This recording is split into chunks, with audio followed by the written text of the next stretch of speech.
How's it going, New World? Sethphir here, and today we are going to talk about trophies. We have seen a lot of people asking what trophies are, where do they get them, how do they craft them, which trophies should they even use, and these are all very valid questions. Today I am going to break that down for you and tell you which trophies I feel you should always personally have on you. I'm going to teach you how to make all these trophies and where to get the materials to do so. So in the first part, let's go over some basics and understand what trophies are and how they're going to be used. So trophies can be placed on the wall of any house that you own. You can own up to 3 houses, and every house can hold 5 trophies. So that means you get access to 15 trophies total. A trophy can only be placed 1 copy per house. So you could have a set of 5 in one house, and then that exact same set of 5 in another house. So you can potentially have 3 copies of the same trophy running at the same time. So trophies are global. That means they work everywhere, no matter where you are, no matter what zone you're in or which house it's in, it's going to work for you no matter what. So the way we get to some of these fancy looking trophies, as you can see here on the New World Database website, link in the description if you want to check that out. It's a great resource to just fish up information for literally everything. So go ahead and look at that. So we'll go ahead and take a look at this fancy looking major loot luck trophy, and yeah, most of you are probably wondering, how do I even get here? It's quite simple. The item tiers are breakdown on the side, and all trophies start with the minor category. Once you make the minor trophy category, you can then upgrade it into a basic trophy, and then finally a major trophy to top it all off. So if we take a look at the minor category, we can see that the recipe for that would be quite basic. It just takes 100 skill in furnishing, 25 lumber, 20 steel ingots, a maple stain, which is an item that you make from furnishing. The recipe for that is here. It just takes 10 weak solvent and 4 oil, so you get 10 of these out of it, so it's not very hard to make it all. And then you need a rabbit's foot, which is a epic component from skinning rabbits. It's not too hard to get, and they're very cheap in the auction house. So for making this trophy and putting it in your house, you will get 0.5% chance increased global luck. So global luck will go into more in detail in other videos, but essentially when you find any item out in the open, you're going to roll a dice between 1 and 100,000, and if you're in the upper echelon part of that, like let's say 99,950, you're going to roll a legendary item. So this is going to add 50 to that roll, and it's going to give you a better chance at finding really good things. And this will scale up. As you can see, the major loot luck trophy gives you 150, so it could be quite worth your time, and definitely is, in my opinion, to upgrade your trophies. And then we will talk about which ones you shall have in the later part of this video, but let's keep touching on the subject of trophies, like where they are, what you get, and like how you get them. So once you have this minor loot luck trophy, you can then upgrade it to a basic. And if we take a look at the basic recipe, it requires the trophy from the previous tier, the minor loot luck trophy, and then it will require one other ingredient. In this case, it is the legendary stacked deck artifact, which is just a drop from 35 plus boxes, so we'll talk about that as well, where some of these things go on. I made a few videos in the past of where to get some of these, but for any basic trophy, essentially a level 35 plus box, and they're more common in the 35 but not 55 boxes, will give you a artifact component to upgrade some type of trophy. It may not be the one for luck, but it could be something like Arcana instead, where we would look at the basic Arcana trophy, and then this one would just give us a purple book called Ancient Texts, which would allow us to upgrade that. So if you have this rare drop from a level 35 chest, and the best place to go for that, we'll go ahead and switch over to the map resource, is going to be Weaver's Fen. I told you about these level 35 zones that have these supply stockpiles. They only come from supply stockpiles. And if it's a level 35 or higher zone, so this upper part of Weaver's Fen will be a great place to find trophies like that. You can also check out areas like Restless Shore, as they have a few, or Morningdale and Restless Shores, they have a few supply stockpiles that are in that range. As long as it's below 55 and above 35, then you're in the sweet spot for those basic level trophies, right? So that's where you're going to find that. And so we'll hop back over here, and you can see that it's going to require this weird material called oak stain. It's the same thing as maple stain, it's just a little bit more advanced version. It takes better solvents and oil, once again. So do not fret on that, it is easy to get. And then you can see that the material costs will go up. It will be star metal ingots instead of steel ingots, and weird wood planks instead of lumber. And you will also have to have 150 in furnishing. So someone else can make this for you. You can give them materials, and please tip your crafter if they do make something for you. But you can bring all the materials and hand it to them, and they can create this item for you. You don't have to have furnishing to actually put it in your house. So don't worry, you don't have to power level furnishing if you don't want to. You can also just purchase these items on the auction house if you really want to cut the time there. But I just wanted to show you how to actually upgrade them. So once you have done that, you have now made the basic trophy, and then if you make the basic trophy, you guessed it, the upgrade for the major trophy just requires the basic trophy and another artifact ingredient, which is now coming from level 55 boxes, and the best place for that would be Reek Water, as many places around like Virid Grotto have supply stockpiles, and again, these are all coming from supply stockpiles and ancient chests, so objects like this, in a level 55 zone or higher, okay? They will also come from Shattered Mountain, as there are quite a few like outposts with stockpiles there, and even Eden Scale has quite a few in certain areas. As you can see, some of these elite areas will have these from there. So these regular stockpiles are what you want to go for. We're not sure if the ancient elite chest counts, although some people are saying they do, so even the elite chest would have a possibility for it. It just seems a little bit less likely to happen. So these stockpiles that are not elite seem to be the better go-to for that. So anyways, once you've got the level 55 required material, you will then be able to craft once again another stain, and this one, it looks purple and it looks scary, but don't worry, it's not. If we click on it, I'm sure it just takes, yep, purple solvent and 4 oil, so no problem, you can get that super easy. And then this time you will be required to get orichalcum ingots and ironwood planks. So that is going to be how you upgrade these trophies, right? So now we know how the trophy system works, and it does require 200 furnishing to make the major trophies, and that's going to be your end game goal. You want to be working towards these major trophies, but you can even start with the minor trophies and just put them in your house for very good benefit.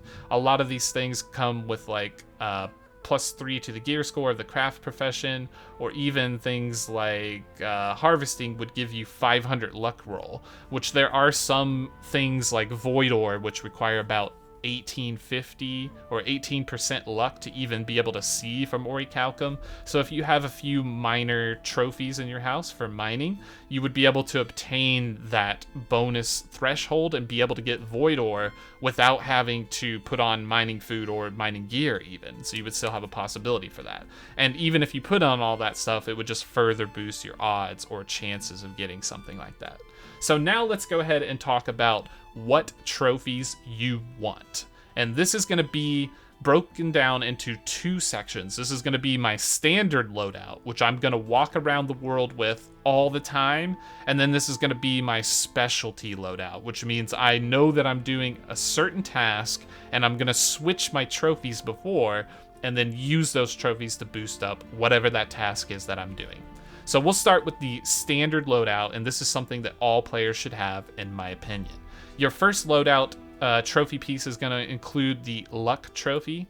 So that could be the minor, basic, or major. Preferably if you have the higher components, that would be great, but everyone's not going to be there. So even if you just have the minor one, have 3 of these active. So 1 in every house that you have. So that's going to take up your first trophy slot.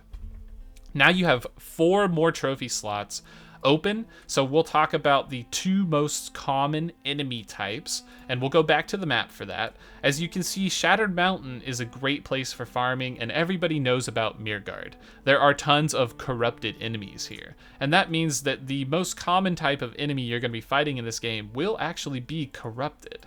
The second most popular place is going to be Reekwater, and specifically the Sirens area down here at the bottom. These enemy types are lost, and this will be something that you will be encountering a lot in the current game at the moment. So Lost is going to be a good go-to for a trophy as well. So Corrupted and Lost, and the final major farming spot would probably be some of these minor areas, so like this Imperial Palace, which also has corrupted enemies. And in Great Cleave, we have this area like the Dead Fool's Pass where Molzerl is. These are all corrupted enemies as well. You do see a few Angry Earth enemies in Eden's Grove, particularly around Malevolence. However, that's not a super popular farming spot as of yet, and there's not that many enemies there. And to my knowledge, there's not many high level 60 plus ancient enemies in the game that are out in the open world. There are ancient enemies within the Lazarus Instrumentality dungeon, and within the Garden of Genesis dungeon, there are Angry Earth enemies. So this may be a good argument to have these types of trophies out. So you want to do more damage when you're out in the world. But my thought process is, if I'm going to do Lazarus or Garden, it's not going to be very many times. So I'm going to want to switch out my trophies before I go in there, rather than just walk around with trophies on all the time, because I'm not going to be encountering these monster types. So let's dive back into the trophies, and the second and third trophy slot that you're going to want to be using is going to be the Corrupted and the Lost trophy types, because these are the most common day-to-day farming monsters that you will be killing. So being able to do more damage against these mobs will save you more time, and you get more big numbers, which is always fun to see. So go ahead and slap those two trophies on, and that will fill up 3 out of your 5 slots in each house. So now we go into 2 final trophy slots that we're going to have, and this one's going to be a little bit weird, but I'm going to go ahead and say it's going to be Skinning trophy and Mining trophy. And the reason for that is that the Mining trophy will allow you to get access to Orichalcum, and particularly Void Ore whenever you see it, but also Tolvium and Cinnabar, which is a staple for making the Asmodeum item, which is the most common item used in crafting the highest gear and best in slot items in the game. So mining seems to be one of the better professions right now. Think about the amount of times you see an Orichalcum node and you're like, yeah, I want to mine that, but maybe I don't want to put on all my luck gear and find that particular thing. And also skinning seems to be another one that's really good too, because there is a good use for runic leather. Skinning a lot of monsters out in the wild is very good because runic leather is a staple for bags. You need 45 of them to make the high level bags, and you also need a lot of it for other materials that are being crafted, like voidment and even specialty armors. So this is going to be one of the harder things to get. It also gives you a higher chance to get Sumptuous Rabbit from the rabbits out in the world, which is the best food in the game at the moment, which gives you 40 constitution. It is the cheapest to make, and everybody needs constitution supplemented into their build somehow, right? So it's just going to be a easy coverage stat for everything. So those final 2 slots are going to Mining Luck and Skinning Luck trophies. And again, you do not have to have the major trophy, the best trophy in the game, and it's so expensive, you don't have to have that. Even if you have the low ones, it helps. Everything helps. And this is going to be your standard kit while walking around, because a lot of times I find myself killing monsters and I will skin them. And I will also go after Orichalcum veins and even platinum veins if I see them in my area, because I know they're giving me high level gems, which I need, and chance at Void Ore and Tolvium and Cinnabar, which I also need. The amount of times I go out of my way to collect wire fiber or ironwood with logging and harvesting is not very high. Same with fishing. There are fishing trophies as well, but it's not super high that I like do that on the fly. If I'm going to do those activities, I specifically am going to go out and do them with the full gear equipment I have on and everything super ready and food, and I'm going to make a day of it, right? Like I'm going to do it all day and get enough for what I need for like the next week or two, so that I can keep up with like 24-hour cooldowns and crafts.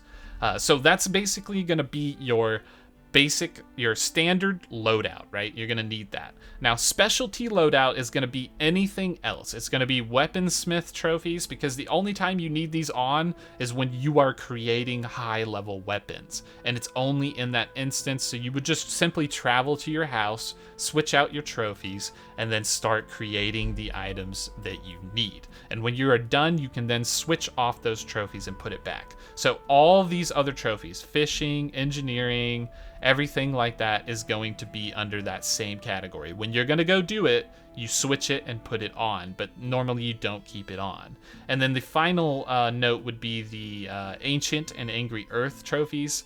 If you are struggling in Lazarus or Garden, it can be worth to switch these on, but currently I don't see the need. The only time I would switch on a trophy would be the Angry Earth trophy when you are doing the Spriggan or the Protector's Arena, as they are quite difficult, and having that damage boost can be the difference between your group being able to kill it and not being able to kill it. So 10% each trophy at the max level would give you a 30% bonus, which is ramping your damage up quite a bit, especially with a special coating on your item, which would increase your damage by another 15%. So you're almost doing 50% more damage if you're prepared in the right way for these arenas. But again, you are barely going to do these, and if you are, you know when you're going to do them, and you're going to need to prepare some things anyways, so you might as well switch your trophies out in preparation for that as well. So I hope this kind of helped give you an idea on what all these trophies are for. So again, in summary, the basic breakdown would be: create a luck trophy, a mining luck trophy, a skinning luck trophy, and then a corrupted and lost combat trophy. These are going to be the standard that you're going to run at all points in time. And if you want to do a specialty craft like Arcana, weaponsmithing, or cooking, make sure to go to your house and switch out those trophies for another one while you do that craft, and then you can come back, create all those items that you want to create, and then switch your trophies out once again for the specific task at hand. I hope this guide helped everyone and let you kind of understand what's going on with trophies, and broke it down in a simple way so that now you know what to go for, and also where to obtain the items and how to even create the trophies that you want to get. Trust me, it is a very worthwhile investment for making these trophies and actually spending the time to get them in your houses. You will see a lot of gold gain, you will see a lot of rare item gain, and you will just see an easier time out in the open world if you have these active. It is very, very important, and I cannot stress that enough. Thanks for your time, everyone. If you enjoyed the content, be sure to subscribe, like, and hit the bell button, as that will go a long way for the channel. We also have a join button if you wish to become a member and get a special badge perk and some other benefits like emojis and cool things like that. And finally, we have a Discord in the description link down below where you can check out myself and other people interacting within the chat. We talk about things like this all the time, as well as gold farm secrets and other cool stuff, so be sure to join and become a member today. Other than that, thank you for spending the time to watch this video, and once again, all resources will be linked down in the description below, so go ahead and check out the New World Maps website and the newworlddb.info website. They are fantastic resources. Thanks for your time, and we'll catch you in the next video.